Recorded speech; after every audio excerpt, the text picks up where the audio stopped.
Hello students, એસી સર્કિટના last લેક્ચરમાં આપણે શુદ્ધ પ્રતિરોધવાળી સર્કિટ જોઈ હતી. આજના લેક્ચરમાં આપણે જોવાની છે શુદ્ધ ઇન્ડક્ટરવાળી સર્કિટ કે જેને તમે એસી સપ્લાય આપો છો. બરાબર છે. લાસ્ટ લેક્ચરમાં આપણે જે સર્કિટ જોઈ હતી એની અંદર આપણે ખાલી રેઝિસ્ટન્સ કનેક્ટ કર્યો હતો. બરાબર. અને આખું જોયું હતું કે વોલ્ટેજનું ઇક્વેશન શું છે, કરંટનું ઇક્વેશન શું છે, ફેઝ ડિફરન્સ શું છે, વેવફોર્મ, પાવર. બરાબર. એ બધી વાત કરી હતી. મેં તમને કીધું હતું કે આ ટાઈપનો કોઈ પણ ક્વેશ્ચન તમને એક્ઝામમાં પૂછાય તો તમારે 5 વસ્તુ ખાસ યાદ રાખવાની છે. એક તો તમારી સર્કિટ ડાયાગ્રામ અંદર હોવો જોઈએ, વેવફોર્મ હોવો જોઈએ, ફેઝર ડાયાગ્રામ, પછી વોલ્ટેજ અને કરંટના ઇક્વેશન હોવા જોઈએ. બરાબર. અને છેલ્લે પાવર ઇક્વેશન પણ હોવું જોઈએ. બરાબર. આટલી વસ્તુ તમારે હોવી જોઈએ. તો આજે આપણે જોવાનું છે કે શુદ્ધ પ્રતિરોધ એટલે શુદ્ધ ઇન્ડક્ટરવાળી સર્કિટ. હવે શુદ્ધ ઇન્ડક્ટર એટલે શું, પહેલાં તો એ યાદ રાખવું, એ જ સમજવું પડે કે ઇન્ડક્ટર છે એટલે બીજું કાંઈ નહીં કે એક વાયરની તમારી કોઇલ છે. બરાબર. અને એ કોઇલમાં જો તમારો રેઝિસ્ટન્સ એટલે કે પ્રતિરોધ 0 હોય તો આ કોઇલને તમે કેવી કહેશો? શુદ્ધ ઇન્ડક્ટર કહેશો. બરાબર. હવે પ્રેક્ટિકલી બધી જ કોઇલની અંદર થોડોક રેઝિસ્ટન્સ હોય ને હોય જ, એટલે કે આ એક આઈડિયલ કન્ડિશન છે. પણ આપણે આ થિયરી માટે ધ્યાનમાં રાખવાનું છે કે આપણું જે ઇન્ડક્ટર છે એ કેવું છે? શુદ્ધ છે, પ્યોર ઇન્ડક્ટર છે. બરાબર. તો સૌથી પહેલાં તો એની સર્કિટ કેવી રીતે બનશે? તો બહુ સિમ્પલ છે. તમારો આ એસી સોર્સ બની ગયો. બરાબર. એનો સિમ્બોલ બધાને ખબર છે. પછી એની સાથે કનેક્ટ કરવાનું છે તમારું પ્યોર ઇન્ડક્ટર એલ. બરાબર. હવે આની અંદરથી કરંટ કેટલો જશે? તો કે આઈ જેટલો પ્રવાહ પસાર થશે. અહીંયા સપ્લાય આપ્યો છે એનું શું છે? તો કે V is equal to V M sine omega ટીનો સપ્લાય આપેલો છે. લખવાનું કઈ રીતે? તો કે એક શુદ્ધ ઇન્ડક્ટર કે જેનો રેઝિસ્ટન્સ એટલે કે પ્રતિરોધ 0 છે તેને એક AC supply V is equal to V M sine omega ટીના એસી સપ્લાય સાથે જોડેલો છે. બરાબર. અને તેમાંથી આઈ એમ્પિયર જેટલો પ્રવાહ પસાર થાય છે. આગળ હતું એવી રીતે જ છે, ખાલી ફરક એટલો છે અહીંયા ઇન્ડક્ટર આવી ગયું. બરાબર. હવે ઇન્ડક્ટરની વાત કરીએ તો ઇન્ડક્ટરની એક સ્પેશિયાલિટી એ છે કે જ્યારે તમે એમાંથી આપણે કરંટ પસાર થતો હોય, બરાબર, એ કરંટની વેલ્યુ તમે ચેન્જ કરશો એટલે કે વધારશો કે ઘટાડશો તો ઇન્ડક્ટર છે એ ચેન્જ નો એટલે કે જો એમાંથી કરંટ તમે ઘટાડતા હશો તો જલ્દીથી ઘટવા નહીં દે અને વધારતા હશો તો જલ્દીથી વધવા દેશે નહીં. તો આ એની એક પ્રોપર્ટી છે. બરાબર. એટલે કે ગુણધર્મ છે. હવે એ શું કામ એવું કરે છે? તો એની અંદર બેક EMF ઉત્પન્ન થાય છે. બરાબર. એની અંદર બેક EMF ઉત્પન્ન થાય છે જે કરંટના વધારા અને ઘટાડાનો વિરોધ કરે છે. આ વસ્તુ યાદ રાખવાની છે કે ઇન્ડક્ટરની એક ગુણધર્મ છે કે તે પોતાની અંદરથી પસાર થતા પ્રવાહને ન જલ્દી ઘટવા દે ન જલ્દી વધવા દે, એટલે કે કોન્સ્ટન્ટ મેન્ટેન કરવાની કોશિશ કરે છે. શું કામ એવું કરે છે? તો એનું મેઇન કારણ છે તેમાં ઉત્પન્ન થતું બેક EMF. બરાબર છે. તો હવે અને જે બેક EMF ઉત્પન્ન થાય છે એ કોના સમપ્રમાણમાં એટલે કેટલું હોય છે? તો કે તમે એને જેટલો સપ્લાય આપ્યો હશે એ પ્રમાણે છે. બરાબર. તો એનો એક ફોર્મ્યુલા છે કે V is equal to L d I by d t. V એટલે તમારો વોલ્ટેજ, એલ એટલે ઇન્ડક્ટર અને ડીઆઈ બાય ડીટી એટલે શું? તો કે ડીઆઈ બાય ડીટી એટલે તમારા કરંટમાં સમય સાથે થતો ફેરફાર. બરાબર. તમારા કરંટમાં સમય સાથે થતો ફેરફાર. હવે એ જ રીતે આગળ હતું એમ રીતે કે વી છે તો વી ઇઝ ઇક્વલ ટુ તો શું છે? વી એમ સાઇન ઓમેગા ટી. તો આની કિંમત ક્યાં મૂકશું? આપણે આની અંદર મૂકી દેશું. બરાબર. આ વીની વેલ્યુ ક્યાં મૂકશું આપણે? વી આ ઇક્વેશનમાં. તો તમને શું મળશે? તો કે V M sine omega T is equal to L d I by d t. હવે કાંઈ નથી કર્યું, એને અહીંયા ડીઆઈને સૂત્રનો કરતા બનાવ્યો છે. બરાબર. એટલે તમારો ડીટી પણ સામે જશે અને એલ નીચે આવી જશે. એટલે કે V M by L sine omega T d t. આવી રીતે તમારું ઇક્વેશન બની ગયું. બરાબર છે. હવે આગળ શું કરે છે? તો કે બંને બાજુ ઇન્ટિગ્રેશન કરે છે. જુઓ, આ સાઈડ પણ કર્યું અને અહીંયા પણ ઇન્ટિગ્રેશન કર્યું. હવે ઇન્ટિગ્રેશન કરો છો તો ઇન્ટિગ્રેશન ઓફ ડીઆઈ છે એનું તો ઇન્ટિગ્રેશન કરો તો શું મળે? આઈ. એ તમે અહીંયા જોઈ શકો છો. બરાબર. પછી વીએમ અપોન એલ છે એ કોન્સ્ટન્ટ છે અને ઇન્ટિગ્રેશન હારે કાંઈ લેવા દેવા નથી, તો એ કોન્સ્ટન્ટ અહીંયા બહાર આવી ગયો એમનો એમ. બરાબર. તો હવે બાકી શું રહ્યું? તો કે બાકીમાં તમારું integration sign omega T DT રહેશે. બરાબર. અને સાઇન ઓમેગા ટી ડીટીનું ઇન્ટિગ્રેશન તમે કરો તો તમને શું મળે છે? Minus cos omega T upon omega, બરાબર. તો હવે આ રીતે તમારું આખું ઇક્વેશન બની ગયું છે, બરાબર. આ ઇક્વેશન તમને મળ્યું કઈ રીતે? તો કે પહેલાં તમે સ્ટાર્ટ કર્યું છે આપણે ક્યાંથી? તો કે V is equal to L d I by d t back ઈએમએફના ફોર્મ્યુલાથી. એની અંદર V is equal to V M sine omega T મૂકી દીધો એટલે આપણને ઇક્વેશન મળ્યું આ, બરાબર. પછી એમાં ડી આઈને સૂત્રનો કરતાં બનાવ્યો એટલે આ ઇક્વેશન મળ્યું. બંને બાજુ શું કર્યું? ઇન્ટિગ્રેશન કરી દીધું. ઇન્ટિગ્રેટ કર્યું તો સાઇન ઓમેગા ટીના ઇન્ટિગ્રેશનમાં તમને શું મળ્યું છે? Minus cos omega T upon omega, બરાબર. તો એના ઉપરથી તમને આ ઇક્વેશન મળે છે. હવે અહીંયા આપણે છે કોસ ઓમેગા ટી. હવે તમે એક વસ્તુ નોટિસ કરી હોય તો કે આપણી જેટલી પણ અલ્ટરનેટિંગ ક્વોન્ટિટી છે એ બધી કેમાં હોય છે? તો કે સાઇન આપણે વાપરીએ છીએ, બરાબર. તો સાઇન વાપરીએ છીએ તો આ ઇક્વેશનને પણ આપણને સાઇનમાં કન્વર્ટ કરવું પડશે, બરાબર. તો એટલે શું કરશું? તો કે એને સાઇનમાં લખવા માટે અહીંયા જો માઇનસ નિશાની છે તો આપણે શું કન્સિડર કરી લીધું કે minus cos omega T is equal to શું થશે? તો કે sine omega T minus pi by 2.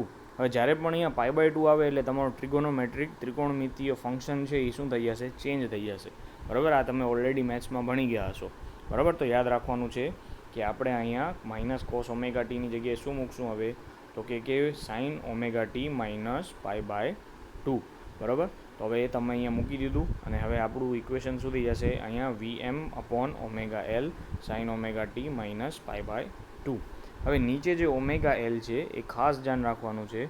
Omega એલને તમે શેનાથી ડિનોટ કરશો? તો કે એક્સ એલથી. અને એક્સએલ એટલે શું છે? તમારું ઇન્ડક્ટિવ રિએક્ટન્સ. યાદ રાખવાનું છે, આ વર્ડ નવો છે. એક્સએલ શું છે? તમારો ઇન્ડક્ટિવ રિએક્ટન્સ. દાખલાની અંદર લગભગ તમને ઇન્ડક્ટિવ રિએક્ટન્સ ફાઇન્ડ કરવાનું હશે ને હશે જ, બરાબર. આપણે કેપેસિટરવાળી સર્કિટ જોશું એમાં બીજી ટર્મ આવશે XC કે જેને આપણે શું કહીશું? Capacitive reactance. એ આપણે પછી જોઈએ, બરાબર. એ આપણે પછી જોશું. અત્યારે આપણે શું જોવાનું છે? ખાલી ને ખાલી ઓમેગા એલ એટલે શું? તો કે એક્સએલ. અને એક્સએલ એટલે શું થાય? તો કે ઇન્ડક્ટિવ રિએક્ટન્સ. હવે ઓમેગાની જગ્યાએ આપણે શું મૂકી શકીએ? તો પહેલું ચેપ્ટર યાદ કરો. ઓમેગા બરાબર શું હતું? 2πf, બરાબર. તો હવે એક્સએલનું ઇક્વેશન શું થઈ જશે? તો કે XL is equal two 2πfl. તો આ આપણને ઇક્વેશન યાદ રાખવાનું છે કે ઇન્ડક્ટિવ રિએક્ટન્સ એટલે એક્સએલ અને એક્સએલ આપણને ફાઇન્ડ કરવાનું હોય તો એની ફોર્મ્યુલા શું થાય? 2πfl, બરાબર. હવે આગળ જઈએ તો અહીંયા એને શું કર્યું છે? જુઓ, આ ઓમેગા એલની જગ્યાએ એને શું મૂકી દીધું? એક્સએલ. તો VM upon XL sine omega T minus pi by 2, બરાબર. હવે આ કરંટની કિંમત, આ કરંટનું ઇક્વેશન છે તમારું, એમાં કરંટની વેલ્યુ મહત્તમ ક્યારે થાય? તો કે જ્યારે આ સાઇનની કિંમત છે એ 1 થશે, બરાબર, ત્યારે એની કિંમત મહત્તમ થશે. કેટલી થશે? તો કે I M is equal to V M upon X L, બરાબર. આટલી થશે. તો અહીંયા તમને એ ઓલરેડી દર્શાવેલું છે. ખ્યાલ આવ્યો અત્યાર સુધી? બરાબર. અહીંયા ઓમેગા એલની જગ્યાએ આપણે શું મૂકી દીધું? એક્સએલ. હવે કરંટની વેલ્યુ મેક્સિમમ ક્યારે થશે? તો કે આ ફંક્શન છે એની વેલ્યુ જ્યારે 1 થઈ જાય ત્યારે તમારો કરંટ કેવો થશે? મેક્સિમમ, બરાબર. તો એટલે સુધી બધાને ખ્યાલ આવી ગયો છે. હવે આગળ જઈએ તો તમારા કરંટનું ઇક્વેશન શું થાય? તો કે I is equal to I M sine omega T minus pi by 2, બરાબર. હવે તમે જુઓ, આપણી પાસે વોલ્ટેજનું ઇક્વેશન તો ઓલરેડી હતું, વીએમ સાઇન ઓમેગા ટી. આ તમારું વોલ્ટેજનું ઇક્વેશન હતું. કરંટનું ઇક્વેશન પણ તમને મળી ગયું, I M sine omega T minus pi by 2. હવે આ બે ઇક્વેશનને ધ્યાનથી જુઓ અને ફેઝ તફાવતની થિયરી યાદ કરો. હવે તમને શું દેખાય છે કે વોલ્ટેજ અને કરંટમાં ફેઝ તફાવત છે, બરાબર. તો શું ઓબ્ઝર્વ કરવાનું છે કે ઓમેગા ટી પછી પ્લસ કે માઇનસ કાંઈ છે? તો કે હા છે. અહીંયા આપણે કરંટના ઇક્વેશનમાં શું છે? માઇનસ પાઈ બાય 2 છે અને પાઈ બાય 2 છે એટલે 90 થાય, બરાબર. તો આમાં આપણે શું કહી શકીએ કે આપણો કરંટ છે એ વોલ્ટેજ કરતાં 90 ડિગ્રી કેટલો ચાલે છે? પાછળ ચાલે છે.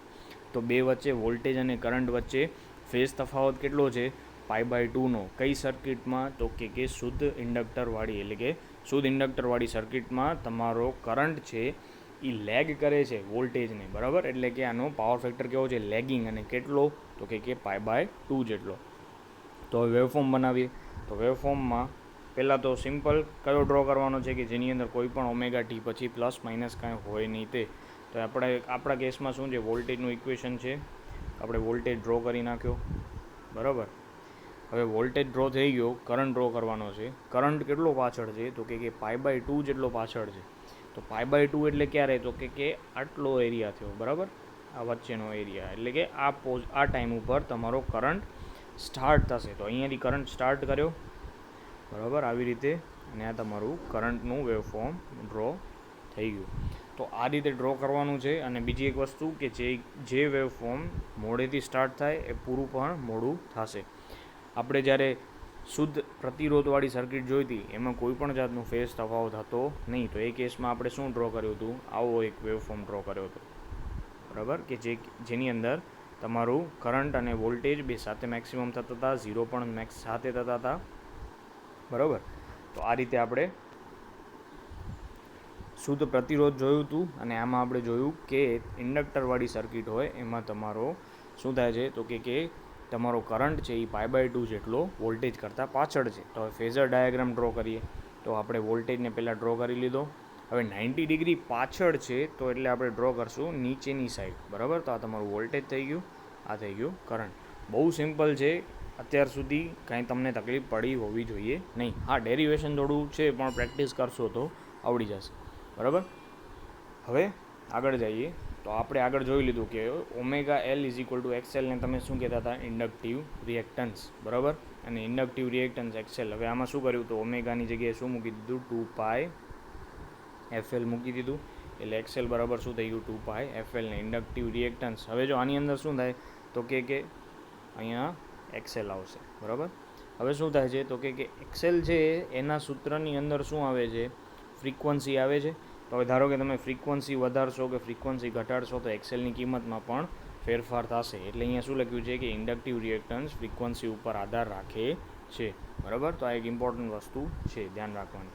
હવે આવે છે લાસ્ટ ફેક્ટર કે જે આપણે ધ્યાનમાં લેવાનું હોય છે, કે તે છે પાવર. તો હવે પાવરનું ઇક્વેશન બધાને ખબર જ છે તમને, કે P શું થાય, VI, વોલ્ટેજ ઇન્ટુ કરંટ. હવે તમારી પાસે વોલ્ટેજનું ઇક્વેશન શું હતું, V VM sin ωt, અને કરંટનું ઇક્વેશન શું હતું, IM sin ωt -π/2. આ તમારું ઇક્વેશન હતું. કાંઈ નથી કરવાનું, Vની જગ્યાએ આ Vની વેલ્યુ મૂકી દો, અને Iની જગ્યાએ Iની વેલ્યુ મૂકી દો, બરાબર. એ જ વસ્તુ અહીંયા કરેલી છે. જુઓ કે Vની જગ્યાએ શું મૂક્યું, VM sin ωt મૂકી દીધું. Iની જગ્યાએ IM sin ωt -π/2 મૂકી દીધું, બરાબર. હવે VM અને IM ને બેને આગળ લઈ લીધા. પછી મળે શું છે તમને, sin ωt અને sin ωt into sin ωt -π/2, બરાબર. હવે શું થાય છે, તો કે આની જગ્યાએ આપણે આગળ છે, તમને ખ્યાલ હશે કે -cos ωtની જગ્યાએ આપણે આ વેલ્યુ મૂકી હતી, બરાબર, યાદ છે. તો આપણે પાછું sin ωt -π/2ની જગ્યાએ શું મૂકી દીધું, -cos ωt. તો માઇનસની નિશાની આગળ આવી ગઈ, એટલે તમને ઇક્વેશન મળે છે -VMIM sin ωt cos ωt, બરાબર છે. તો હવે શું કરવાનું, તો કે એક ઇક્વેશન છે તમારા ટ્રિગોનોમેટ્રીમાં, એક ઇક્વેશન છે sin 2θ = 2 sin θ cos θ. પણ આપણી પાસે તો શું છે, ખાલી sin ωt અને cos ωt છે. તો આપણે શું કરી શકીએ કે અહીંયા જે 2 હતો ને એને આપણે અહીંયા લઈ ગયા, બરાબર. 2 હતો એને અહીંયા લઈ ગયા, તો અહીંયા ગુણાકારમાં હતો, અહીંયા આવી જશે ભાગાકારમાં, બરાબર. તો તમને ઇક્વેશન શું મળશે, ઇક્વેશનમાં તમારે શું મૂકવાનું, તો કે sin 2ωt/2 મૂકવાનો છે. તો એ મૂકી દીધો તો શું થાય છે, તો કે -VMIM/2 sin 2ωt, બરાબર. તો આ રીતે તમને પાવરનું એક ઇક્વેશન મળી ગયું છે. હવે શું થાય, તો કે આપણે પાવરને આખી સાયકલ ઉપર કન્સિડર કરીએ. આખી સાયકલ એટલે આપણી આખી સાયકલ થઈ, બરાબર. એના ઉપર આપણે કન્સિડર કરીએ છીએ, ઇન્ટિગ્રેટ કરીએ તો 0 થી 2π -VMIM/2 sin 2ωt dt, બરાબર. શું થાય હવે, તો આ તો કોન્સ્ટન્ટ હતું એટલે બારે આવી ગયું. આનું તમે ઇન્ટિગ્રેશન કરશો, બરાબર, 0 થી 2π એટલે કે ફૂલ સાયકલમાં, તો જેટલો પોર્શન પ્લસમાં છે એટલો ને એટલો પોર્શન નેગેટિવ છે. તો એકબીજાને શું કરી નાખશે, કેન્સલ કરી નાખશે. તો તમને પાવર કેટલો મળશે, 0, બરાબર છે. તો તમારે આમાં એક યાદ રાખવાનું શું છે, તો કે શુદ્ધ ઇન્ડક્ટરવાળી સર્કિટની અંદર પાવરનો વપરાશ કેટલો હોય છે, 0. જ્યારે આપણે આગળ જોયું હતું શુદ્ધ પ્રતિરોધવાળી સર્કિટમાં પાવર કેટલો હતો, P = VRMS × IRMS. આવી રીતે પાવર યુઝ થતો હતો. આની અંદર પાવર યુઝ થતો નથી, એટલે કે શુદ્ધ ઇન્ડક્ટરવાળી સર્કિટમાં પાવર ક્યાંય લોસ થતો નથી.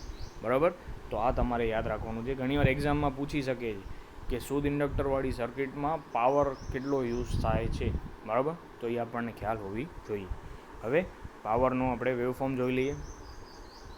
તો પાવરના વેવફોર્મમાં તમે ધ્યાનથી જુઓ તો આપણું છે આ વોલ્ટેજનું વેવફોર્મ છે, પછી આ છે તમારું કરંટનું વેવફોર્મ. બરાબર, હવે અહીંયા જુઓ ધ્યાનથી, આ જગ્યાએ જોજો, અહીંયા તમારો વોલ્ટેજ છે પ્લસ અને અહીંયા કરંટ છે એ માઇનસ છે. તો બેનો મલ્ટિપ્લિકેશન કરો તો પ્લસ ઇન્ટુ માઇનસ થાય એટલે ક્યાં આવશે, માઇનસ જ થશે. એટલે તમારું વેવફોર્મ પહેલાં નીચે ગયું. બરાબર, આવી રીતે આ જગ્યાએ તો શું છે 0, તો એ બરાબર 0 થયું. હવે શું થાય છે તો કે આ જગ્યાએ તમારા બંને પ્લસ છે. બરાબર, તો પ્લસ ઇન્ટુ પ્લસ એટલે પ્લસ, તો તમારા પાવરનો વેવફોર્મ ક્યાં જશે, ઉપરની સાઈડ. બરાબર, વળી અહીંયા પાછું નેગેટિવ એટલે અહીંયા નેગેટિવ. હવે અહીંયા ધ્યાનથી જુઓ, ખાલી એટલું એક આખી સાયકલ કન્સિડર કરો તમે, તો જેટલો પોઝિટિવ પાર્ટ છે એટલો ને એટલો નેગેટિવ પાર્ટ છે. એટલે કે અલ્ટિમેટલી તમારો પાવર કેવો થાય છે 0. જ્યારે આપણે રેઝિસ્ટન્સવાળું એટલે કે શુદ્ધ પ્રતિરોધવાળી સર્કિટ જોઈ હતી એની અંદર તમારા પાવરના વેવફોર્મ કેવા આવતા હતા, આવા કંઈક આવતા હતા. બરાબર, એનો મતલબ કે એની અંદર પાવરનો યુઝ થતો હતો. બરાબર, તો હવે આ આખા થિયરીમાં આપણે શું જાણવા મળ્યું તો કે જ્યારે આપણે શુદ્ધ ઇન્ડક્ટરને એસી સપ્લાય આપીએ તો વોલ્ટેજ V છે એ કરંટ કરતાં ત્યારે કરંટ છે એ વોલ્ટેજ કરતાં 90 ડિગ્રી કેવો છે, પાછળ ચાલે છે. બરાબર, કરંટ કઈ રીતે ફાઇન્ડ કરશો તો કે આઈ મેક્સિમમ કરંટ શું થાય, V/XL. બરાબર, અને XL એટલે શું છે તો કે XL એટલે તમારો ઇન્ડક્ટિવ રિએક્ટન્સ, અને ઇન્ડક્ટિવ રિએક્ટન્સ કેમ મળે, 2πfL. બરાબર છે, તો અહીંયા આપણું આ થિયરી પૂરી થાય છે. બરાબર, આ થોડી ટફ છે પણ એક્ઝામમાં દર વખતે તમને કાં તો શુદ્ધ ઇન્ડક્ટરવાળી, શુદ્ધ પ્રતિરોધવાળી અથવા તો શુદ્ધ કેપેસિટરવાળી કોઈ પણ એક સર્કિટ તો દર વખતે પૂછાય છે. બરાબર, એટલે આમાં ખાસ કરીને તૈયાર કરવાનું છે. હજી આમાં કાંઈ પણ ડાઉટ હોય તો તમે પૂછી શકો છો. બરાબર.